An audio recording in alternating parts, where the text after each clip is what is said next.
And now, it's time for another Dice Tower review with Tom Vasel.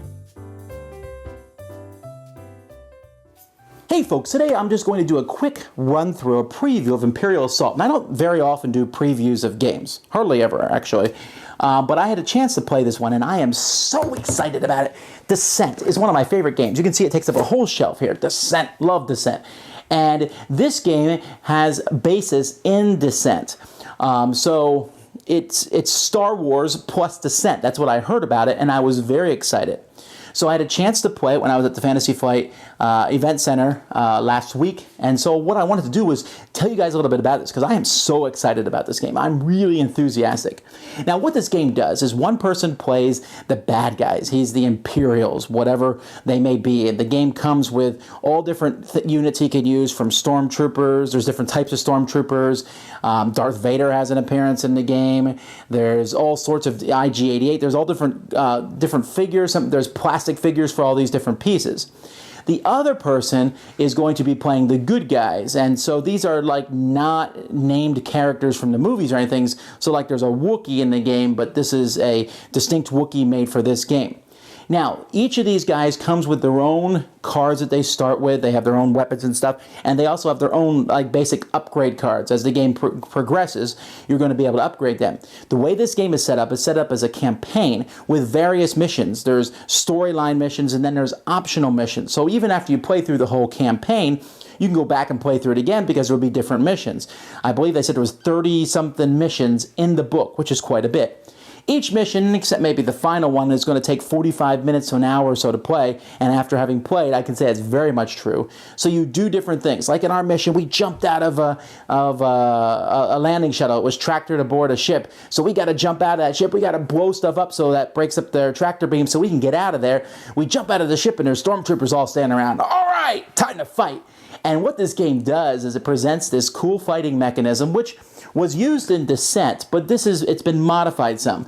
Essentially, you're going to roll dice to attack people, and those dice will show if you have enough range to reach them, and if you how much damage you do to them. The person who you're attacking is going to roll defense dice.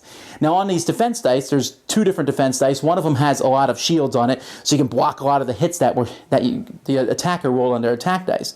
The other one has fewer, but also has a complete miss on it. So the miss is, unlike the Descent, the miss is on the defender's die. So they can like, oh, I dodged the attack, which is a pretty cool thing. So you want the dodge dice, or do you want the die that absorbs more hit points? Also, defense dice have a symbol on them which cancels surges. This game has something to do with surges, again, something from Descent 2, where there are little symbols that you roll, and when you roll them, depending on what weapons and special abilities you have, you can activate different things, maybe do more damage, get a longer range, do some special action. But the defense die can cancel surges now. So this is all interesting. So the way the game works is one of the rebel players will go and he'll activate his character and do different things, move and attack twice, move twice.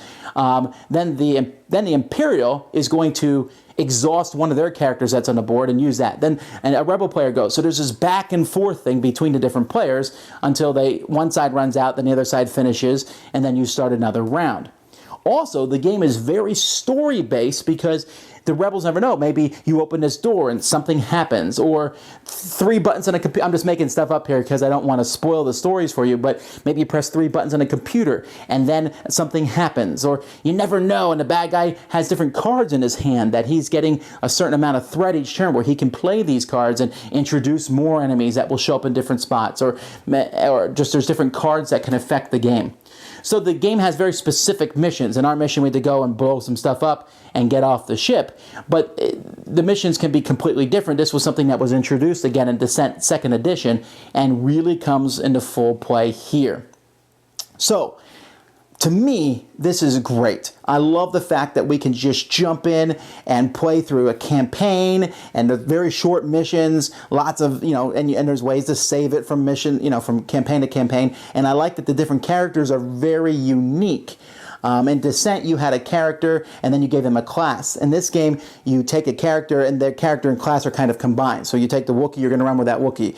You take the female rogue, and you're going to run with her, and she's going to have upgrades as the campaign progresses. And there's even scenarios that are specifically for some of the characters. Like, oh, this character, again, I'm making stuff up, but maybe he's going to avenge his father, so there's a mission about that. Or he's going to go look for this super secret blaster rifle he heard about, so there's a mission about that. And that's some cool things. The bad guy has missions that he can play also.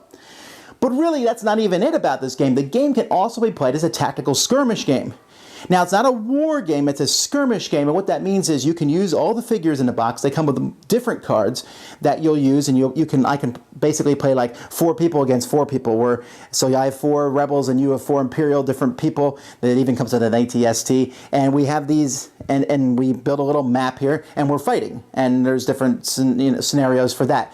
So that's 2 sets of rules in the same box, and I'm really excited about that because the tactical thing is very exciting. To me, the mission thing is amazing. I know I love that. But the tactical thing on top of that is really cool, and it's going to be exciting to get more figures. And you have a point system to build your army, but they're not armies. They're like squad versus squad.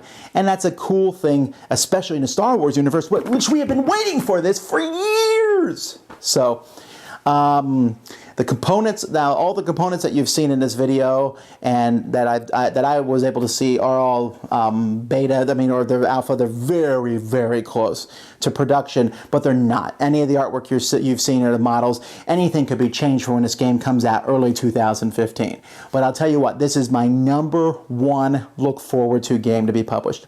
I am so pumped about this, and now having played it, I can tell you that it is absolutely fantastically fun. So that's Imperial Assault. I really enjoyed it. I hope you guys look forward to it.